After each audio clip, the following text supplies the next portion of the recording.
Also tonight, the new school year will be here before we know it. And plans to conduct classes during a pandemic are still very much up in the air. Parents have questions about what to expect. Lawmakers have questions about what will happen.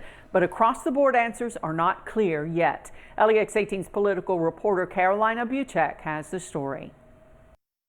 What will school look like this upcoming fall? Will there be school sports? Will kids be back in traditional classrooms? Because of the pandemic, there are so many questions about the upcoming school year.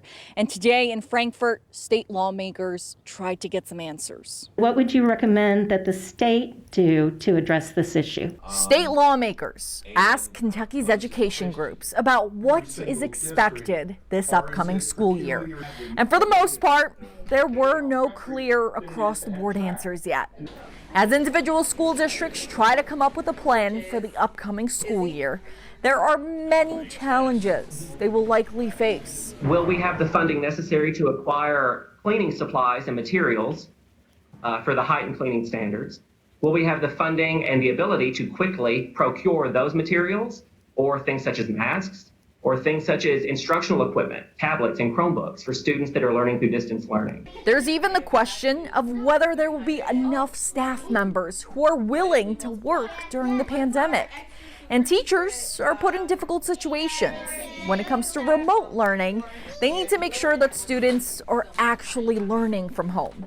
And in the classroom, they face challenges like making sure students are wearing their masks. It is an expectation, and it is going to have to happen. There obviously will be students that will want to defy that, and that's going to be a very difficult classroom management obstacle. And notice how the interim education commissioner uses the word expectation when talking about masks. That word has some people confused about whether masks are mandatory or not. So he was asked to clarify. These are not regulations. KDE is not going to be sending a mask police out there. Public Health's not sending a mask police out there. However, this is in the best judgment of the public health officials that wearing a mask is the expectation for you to have a child sitting in a classroom less than 6 feet apart. And the key point that educators from across Kentucky are asking for this upcoming year is flexibility. Depending on what the virus does, plans may need to change, and schools want to make sure that they have the ability to make those changes and keep everyone safe. In Frankfort, Carolina Buchek, LEX 18 News.